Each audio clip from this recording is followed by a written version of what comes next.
welcome back to my channel, and today I'm going to be doing a book review on Lore.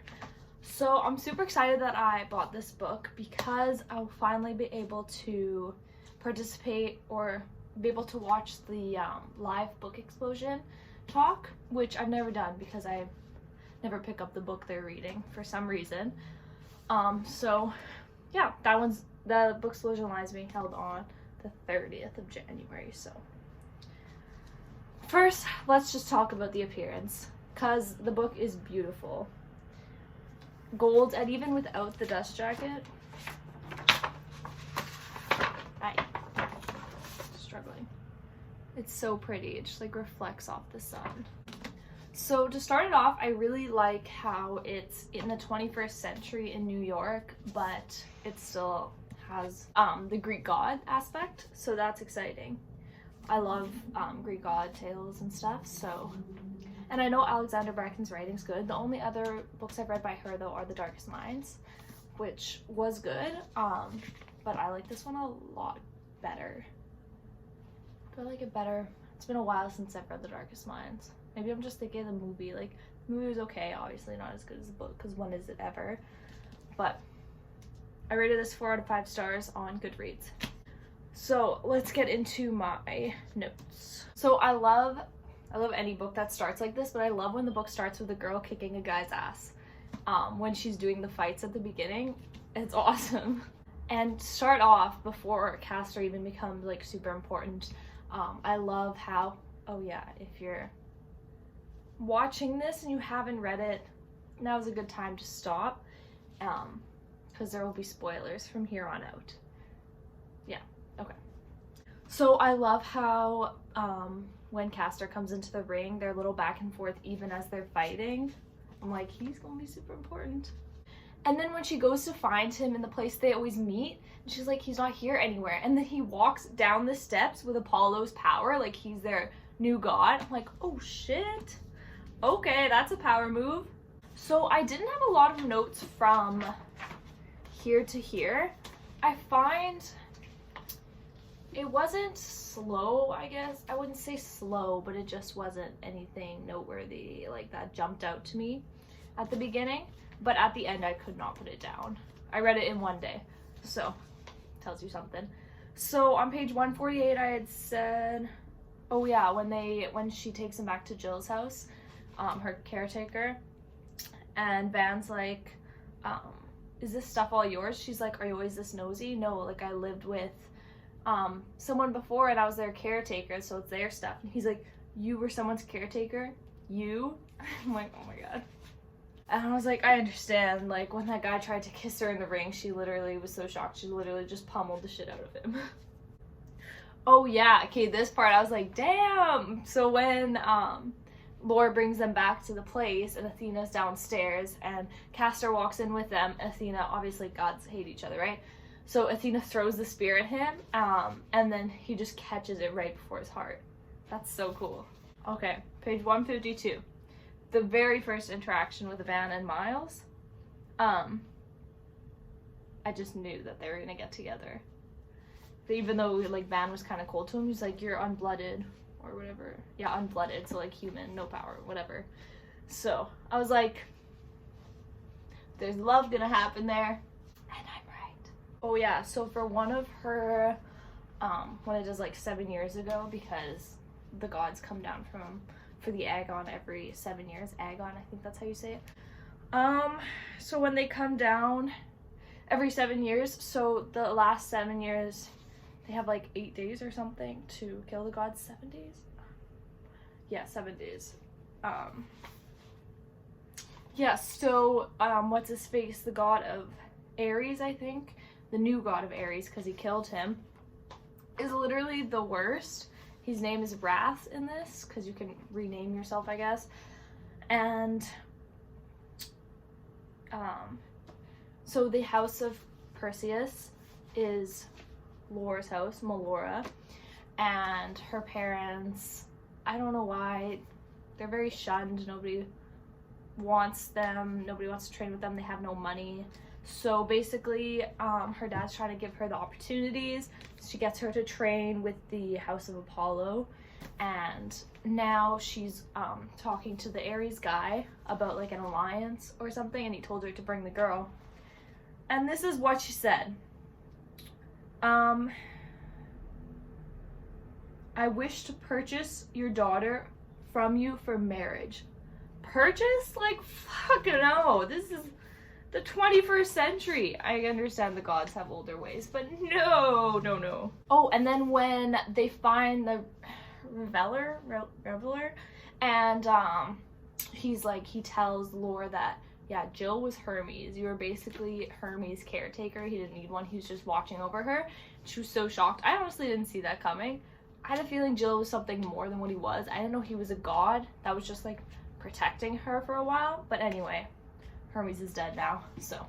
Oh yeah, oh my god. This part, page 313, when Artemis fucking, oh no, it's not Artemis, it's her friend Iroh and this other person that's with them. I guess they're on Wrath's side for like a short amount of time, and they literally throw a spear at Castor, and he dies and goes into the river, and I'm like, okay, all the gods actually can die because they're in mortal bodies, so what's happening right now? I didn't want to believe that he was dead, and let me tell you, I was right. Okay, and then there's another flashback. Page 324 area, so this was before Castor, obviously it was 7 years ago. It's the flashback he had, I think it was leukemia, or he had some kind of thing where he wasn't gonna live long, and so Lore was with him. She's like, you won't die, like, you won't die, I won't let you. And then she's like, if you die, I'll follow you into the underworld and drag you back. That's so cute. Oh, I love that part. That scene is so cute. Okay, and then we go to page 329. The air shimmered around Castor, alive with power. I knew he wasn't dead. There was no way. I was like, no. So he's like on another freaking level of the gods, seriously.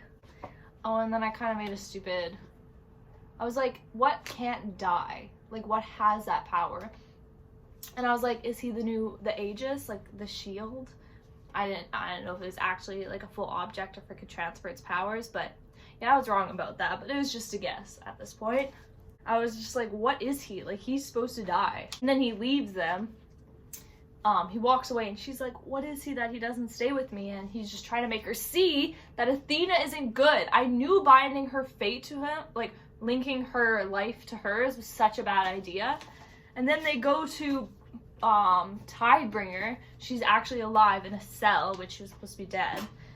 And then Tidebringer's about to tell her something about Athena, and then Athena kills her. And then she's like, are you serious? And then she's like, tells her, she's like, oh my gosh, yeah, I've known this whole time. I knew you had it, like, I'm just trying to find it, blah, blah, blah. And so, oh yeah, and then she tells her that Athena, she was like, I killed your family, like, it was a messed up part. She was like, I like cut your sisters up, like I took my time trying to get them to tell me where you were and stuff. And I was like, holy shit, horrible. It is literally all the shit she was saying. It's just so evil. And then she was like, Lore was trying to work it out, because she was like, well, Artemis was saying that you're betraying her, blah, blah, blah. And then she literally says, we were not all meant to return to Olympus. Only the strongest among us will be recognized. I was like, you're the only one left. Obviously I was like, that's so cold. You let your own sister die. Oh, and then she's like, okay, our lives are linked. I'm not letting you get the Aegis. She stabs herself. Lore does. And then as she's dying, Athena's like, you think I would link my life to yours? It's like, oh my god. Of course. She's not even linked. She's just dying for no reason now. When I read that I knew it was gonna happen. I had a feeling that she was gonna, if their lives were linked, like, sacrifice. You have to kill yourself so that Athena doesn't get the Aegis. I don't know if I'm saying that right, by the way. The Aegis is the shield that Zeus created. So she like slid the knife into herself, and I was like, I literally gasped out loud when I read that part. Oh, and then when she goes, she kind of dies for a second, but she has like a choice to live or die. It always seems to be the case with this. And Jill, like, Hermes, like, walks her back to the gate. He can't like help her and touch her, but he can like lead her. So she gets to see him again down there in the underworld. Okay, and this part is so cute when Castor, like, he obviously saves her. If I didn't get to that, he saves her with his healing powers, and then he says this.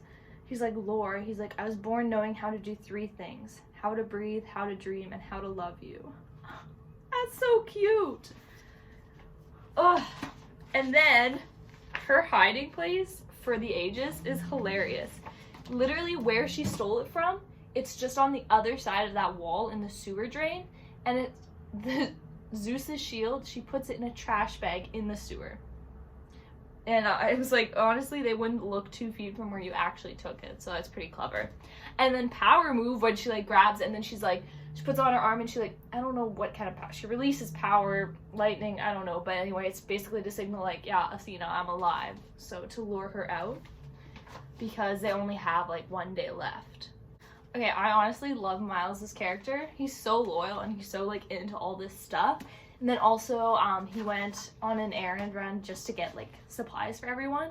And he gets Lore jeans. And then she's like, should I be unnerved that you know my jean size? And he's like, should I be annoyed you always leave your clothes in our washing machine so I end up having to dry and fold them for you? He's honestly great. Him and Van are so cute together. Okay, yeah. So this part when Van and... Okay, so when they're about to like start the plan, the whole plan to kill Wrath and Athena, and anyway, yeah, so Miles is like, oh, to hell with it. If there's a chance we're all gonna die anyway. He just like marches up to Van. It's far away from everyone, so we can't hear what they're saying. But then like Van grabs him and kisses him, and I'm like, oh my god. So happy for Van is actually able to do that. He's been in love with Castor for so long. I wrote down my notes. I literally squealed out loud. I was so excited. And then also basically just at the end, she's so fucked because she went into the sewers or whatever to get to where she needed to go. And the plan was to have the Aegis, and then Wrath and Athena would be fighting over it, who gets it. So they would fight each other, and hopefully one of them would kill each other, the other one, and then the other one would be weaker, so it'd be easier to defeat them. But then she got screwed because the plan had changed. Like, they knew that she was coming, and then they were actually working together. Like, Athena was kind of playing Wrath, like, oh yes, like, you can have it, blah, blah, blah. And so she kind of got screwed that way. But then at the end, Athena finally did okay. Like, she actually, she ascended, because her and Apollo, I think, were the only ones that ascended because they gave up their powers on purpose to help a human.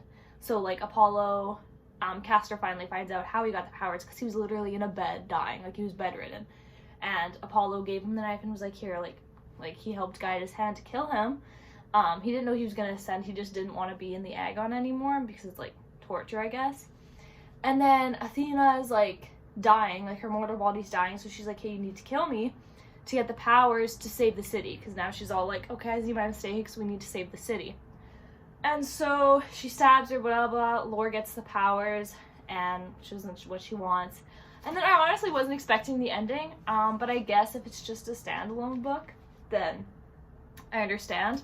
But basically, they're saying bye to them, they're sitting on the roof, like, the gods are gonna, I don't freaking know actually where they go, to another world or whatever. So her and Castor are, like, saying bye to everyone. They fall asleep and they're, like, praying, they're like, please, like, let us stay here. And then, yeah, big spoiler, they turn mortal at the end. Which I wasn't expecting, but I guess it's what they wanted, and if it's just a single book, then that makes sense. But overall, I really enjoyed this book. I just also ordered a bunch more online, so I'm going to be putting a book haul up as well. So anyway, if you like this video, please like and subscribe. Let me know if you want any other books reviewed. Always looking for new books to read too. So I hope you enjoyed watching, and I will see you next time. Bye!